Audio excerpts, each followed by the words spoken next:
little girl, like, you were the youngest, what do you feel your parents were expecting you to become? Like all parents, they want their children to be happy. Are you happy? I am happy in the sense that I have many things to be grateful for. But if I have a wish for myself, it's to be able to achieve something. Listen, take a breath before you hear this, because this story was never meant to sound soft or polite. For years, the world was convinced the chapter was closed. Case files shut, headlines faded, names filed away, like yesterday's news. Everyone was told very clearly that it was over, finished, done. But silence doesn't mean the truth disappeared. Silence just means someone was paid, protected, or positioned long enough to keep it buried. And now, from behind cold prison walls, where loyalty dies quickly and favors mean nothing, the quiet is cracking. From inside a cell, Ghislaine Maxwell has nothing left to protect. No reputations, no social invitations, no future deals. According to sources, she hasn't started shouting or running to cameras. No, it's much more calculated than that. She's speaking carefully, deliberately, choosing her moments. And among the names that have started circulating again, whispered instead of printed, is one that many believed was completely untouchable. Meghan Markle. Not the Duchess. Not the royal bride. Not the polished figure on magazine covers. But Meghan from before. Before titles. Before security details. Before fairy tale narratives and carefully written biographies. A time when access mattered more than fame, and when certain doors opened quietly, without press releases or explanations. A time when photographs were taken without anyone realizing how dangerous those images would become years later. And now, those images, they're back. Unseen photographs, long believed to be erased, suppressed, quietly wiped from existence, are resurfacing. Associations that were waved away as coincidence are being dragged back into the light. Connections that were once dismissed as harmless networking are being re-examined with a very different lens. What was buried didn't stay buried. It waited. This isn't about gossip for entertainment. This is about exposure. Because every carefully controlled story has a moment where control slips, not with an announcement, but with evidence. According to multiple source claims, a collection of photographs that had once been quietly suppressed has re-entered public view. And they're unsettling, not because of how they look at first glance, but because of who appears in them, where they were taken, and who else is known to have been present in those same spaces at the same time. For years, these images were allegedly scrubbed, deleted from archives, pulled from licensing systems, made nearly impossible to access. People who tried to find them hit dead ends, and yet suddenly they're circulating again. Why? Because too many people were involved, too many overlapping connections, too many witnesses who couldn't be kept aligned forever. At some point, silence becomes more dangerous than the truth. What makes these photographs disturbing isn't just their existence. It's the effort that went into making them disappear. Institutions don't erase material unless there's risk. Media archives don't quietly lock content away unless someone, somewhere, has decided that public visibility would be a problem.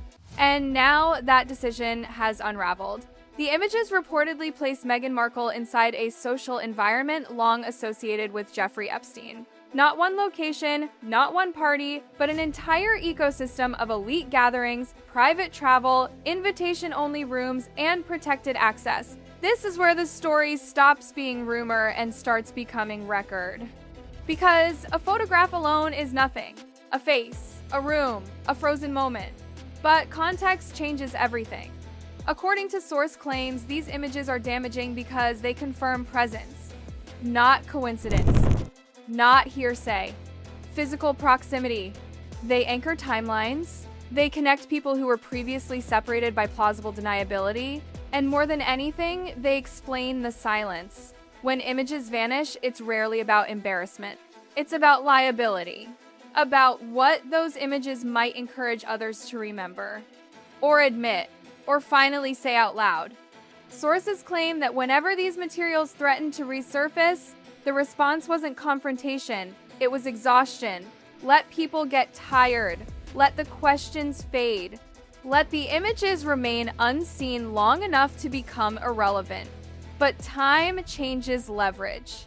When protection expires, when alliances crack, when the people invested in silence no longer benefit from it, the truth doesn't need to be argued anymore. It only needs to be shown. That's why these images matter. They don't accuse, they place. And placement is the foundation of every serious inquiry. To understand how this was possible, you have to understand obscurity. Before Meghan Markle became a global name, she was something far more useful, anonymous. According to source claims, during those years, she moved through elite social spaces without scrutiny precisely because no one was watching. She wasn't famous enough to attract attention, not powerful enough to be questioned, not important enough to be tracked, and that anonymity was an advantage. At private events, lifestyle launches, invitation-only gatherings, unknown faces blend in easily. No one asks who invited them. No one questions who paid for the flight. Names aren't recorded. Faces aren't flagged. According to sources, Meghan was present at gatherings where access mattered more than status, where introductions happened quietly, where connections were made without paperwork. In those rooms, being nobody was protection. That's why her presence wasn't documented clearly at the time, why photos weren't labeled, why names weren't attached. But once marriage happened, once elevation followed, once the crown entered the picture, the past suddenly became dangerous. Because obscurity only shields you until it doesn't. And when titles appear, every unseen step before them becomes part of the record, whether anyone wants it there or not. If anonymity was the shield, access came through a corridor. According to source claims, one of the most consistent gateways into elite social circles during this period was Soho House, a private members club marketed as creative and relaxed, while quietly connecting powerful people behind closed doors. In 2015, Meghan Markle was allegedly flown to Istanbul for the opening of a Soho House location. At the time, she wasn't a headline. She wasn't the main attraction. Sources describe her as social filler, someone to populate rooms, attend events, keep atmospheres lively, but these weren't casual gatherings. Soho House openings attracted financiers, royalty-adjacent figures, Hollywood power brokers, and people who valued discretion above publicity. Invitations were currency, presence implied access. What raised questions later, according to sources, was the scale of travel, international flights, premium seating, a lifestyle that appeared inconsistent with her acting income at the time. Even colleagues reportedly questioned how it was being funded. But no answers were demanded then, because in those corridors, no one asks how you arrived, only whether you belong. To understand the concern around the resurfaced images, you have to understand what sources describe as the Epstein environment. It wasn't one island. It wasn't one mansion. It was a social ecosystem. According to claims, Meghan Markle was repeatedly present in New York during periods when Prince Andrew was also there, at times when Epstein's social calendar was active and populated by the same circle. The significance isn't a single overlap. It's repetition.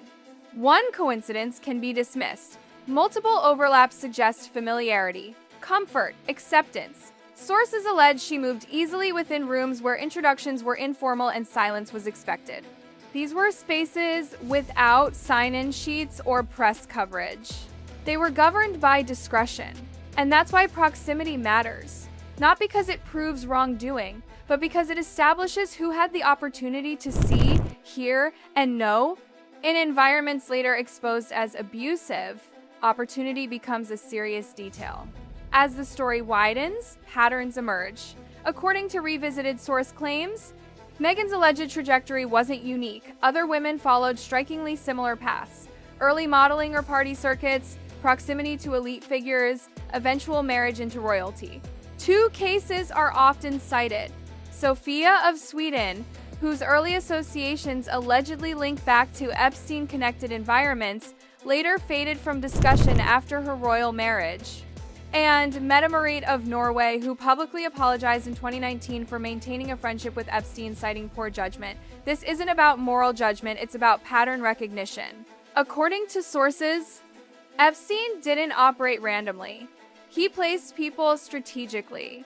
He moved individuals into environments where advancement was possible and where the past could be quietly absorbed once status was achieved. Seen this way, the resurfaced images stop looking isolated. They become part of a framework, and once you see the pattern, you can't unsee it. February 2016 becomes impossible to ignore. According to source claims, this date appears in two narratives that aren't supposed to touch. On one side, it's when Meghan later said she first met Prince Harry. On the other, it aligns with alleged Yacht Weeks, private, invitation-only excursions involving wealthy patrons, models, and social companions. These weren't vacations. They were floating social environments built for privacy. Phones discouraged. No press. No records. Sources claim Meghan participated in one such Yacht Week during this exact window. The significance isn't accusation, it's overlap. When timelines collide, questions naturally arise. Not because answers are demanded, but because timelines don't bend easily. Then the story steps into legal territory. According to court-related source claims, Virginia Giuffre intended to call Meghan Markle as a potential witness in her civil case involving Prince Andrew. Not symbolically. Practically. 3 reasons were cited. Meghan lived in the United States.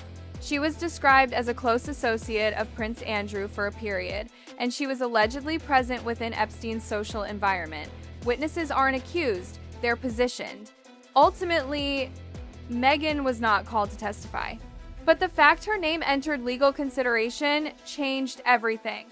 The conversation shifted from social curiosity to judicial relevance. And then came prison. And with it, a shift in tone. According to source claims, as legal consequences solidified, Ghislaine Maxwell began speaking more openly, not to cameras, to individuals. Her alleged claims stretched across Hollywood, modeling circuits, elite placement systems, including references to Meghan's past associations. At the same time, image archives changed, photos vanished. Licensing restrictions appeared without explanation. Getty Images reportedly removed or limited access to certain photographs involving Meghan Markle. No public explanation, just disappearance. But erasure always draws attention, because when systems choose to hide instead of address, they confirm one thing: the material still matters. For years, the story held because it was curated. Images scrubbed, names detached.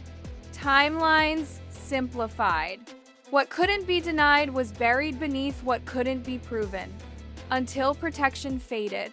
What this reveals isn't one scandal, it's a process. Obscurity becomes access. Access becomes elevation. Elevation attempts to rewrite the past. But records don't forget. Photographs wait. Witnesses remember. Silence only works until someone decides it no longer serves them. These images don't end the story. They reopen it. Quietly. Dangerously. With context. And once context returns, control is lost. Because what was once invisible is now unavoidable. This isn't the ending, it's the moment the record stopped being editable. And that's the part that makes people nervous, the part no glossy interview or carefully staged documentary can smooth over. Because once a record stops being editable, it doesn't matter how powerful the narrative is. It doesn't matter how many doors are closed or how many voices try to redirect attention. The past doesn't need permission to exist. It just waits for the moment when denial becomes heavier than truth. Sources insist this is why the reactions have been so quiet. No loud denials, no dramatic lawsuits, just distance, just silence. Because when you respond too strongly, you confirm relevance. And relevance is the last thing anyone wants when old timelines start lining up a little too perfectly. The whispers aren't coming from tabloids anymore. They're coming from people who were there, who remember rooms, faces, flights, and introductions that were never meant to matter later. What unsettles observers most isn't a single claim or a single image. It's how neatly everything connects once you stop looking away. The access, the anonymity, the sudden elevation, the strategic forgetting. This isn't chaos, it's structure. And structures don't collapse all at once. They crack slowly, quietly, until one day everyone realizes they've been standing on something hollow. That's why this moment matters. Not because it screams scandal, but because it refuses to stay silent. And silence, for the first time in a very long time, is no longer enough.